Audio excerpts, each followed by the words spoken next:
আসসালামু আলাইকুম রহমতুল্লাহি ওবরকাতু।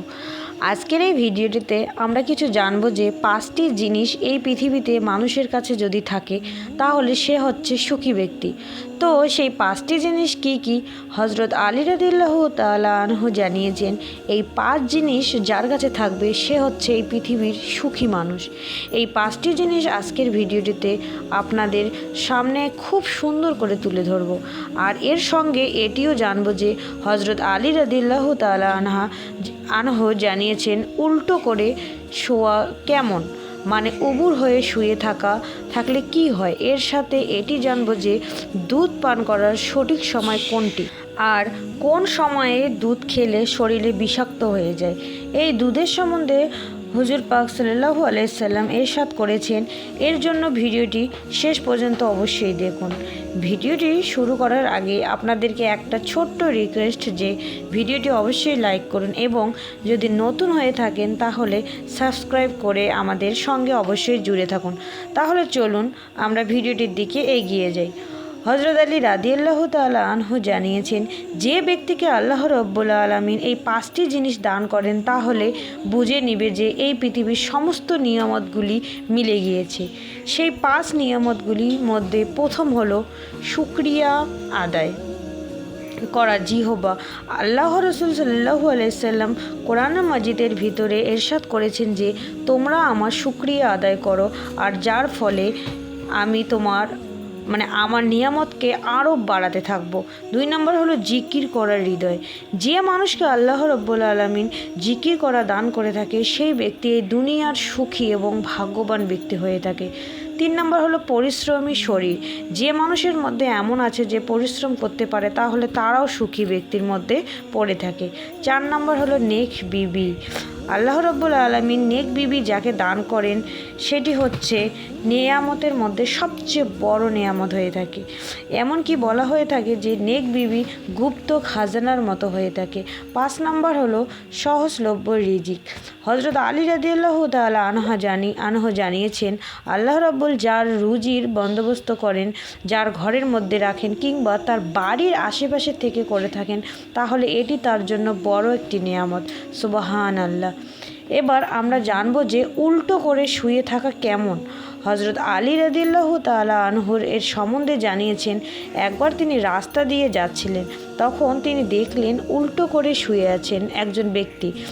তখন আলী রাদিয়াল্লাহু তাআলা আনহু সেই ব্যক্তিটির কাছে গেলেন এবং তাকে নিজের হাতে করে নাড়িয়ে তাকে ওঠালেন আর বলতে লাগলেন আমি আল্লাহর রাসূলের কাছে শুনেছি মানুষ উল্টো করে শুয়ে থাকলে শারীরিক রোগে আক্রান্ত হয়ে যায় আর আল্লাহ এমন করে শোয়াটা পছন্দ করেন না। তখন সেই ব্যক্তিটি বলল, ইয়া আলী, উল্টো করে শুয়ে থাকা কেন বারণ করা হয়েছে? তখন বলল যে হে ব্যক্তি, যখন কোনো মানুষ পেটের উপর ভর করে শুয়ে থাকে তখন মানুষের নিচে যে শুয়ে থাকে না তখন শয়তান তাকে বাধ্য করে শুয়ে থাকে, কারণ মানুষ নিজে কিন্তু শুয়ে থাকে না, যে সে যেন পেটের উপর ভর করে শুয়ে থাকে না। কেননা আল্লাহ রব্বুল আলামিন মানুষের মস্তিষ্কে শক্তি দান করেছেন যে সে যেন এই কায়ানাতের দিকে খেয়াল রাখে। উল্টো করে শুয়ে থাকলে শ্বাস প্রশ্বাস এবং হজম শক্তির ব্যাঘাত ঘটায় এবং হার্টের রোগে আক্রান্ত হয়ে যায়, বিভিন্ন রোগেও আক্রান্ত হয়ে যায়।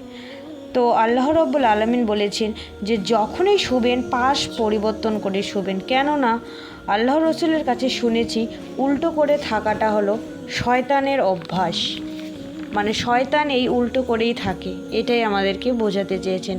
আর পাশ পরিবর্তন করে থাকে এটা হলো মুমিনের অভ্যাস। তো তাই বলেছেন যে সবাই শোয়ার সময় কেউ উবুর করে থাকবেন না, সব সময় এপাশ ওপাশ করে পরিবর্তন করে থাকবেন।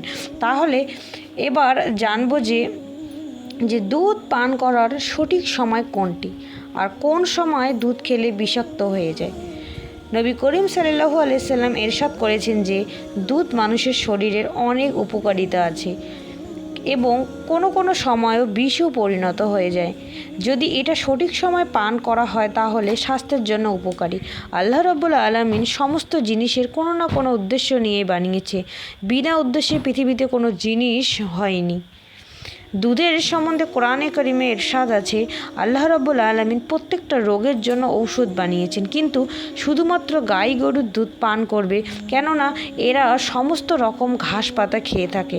আর গাইয়ের দুধ দ্বারা চিকিৎসা করবে, কেননা আল্লাহ রাব্বুল আলামিন দুধের মধ্যে সুস্থতা রেখেছেন। দুধ শরীরে সুস্থ করে এবং মস্তিষ্ককে শক্তিশালী গড়ে তোলে। দুধ খেলে মানুষের বয়সের তারতম্যটা বৃদ্ধি পায়, মানে বয়স যেখানে মানুষ 70 বছর বাঁচবে সেখানে তিনি 80 বছর অবধি বাঁচবে, এরকমটা। দুধে কার্বোহাইড্রেট, ক্যালসিয়াম, ম্যাগনেসিয়ামের মতো বিভিন্ন ধরনের অনেক ভিটামিন থাকে। একটা কথা মনে রাখবেন, কেউ যদি রাত্রে দুধ খাও তাহলে যেন পেট ভরে খাবার না খাও, মানে সমপরিমাণ দুধ সমপরিমাণ খাবার খেয়ে থাকবেন, তাহলে আপনাদের শরীরের পক্ষে উপকারিতা। তো আমি ভিডিওটি এখানেই শেষ করছি। যদি ভিডিওটি সবার ভালো লেগে থাকে অবশ্যই শেয়ার করবেন। খোদা হাফেজ।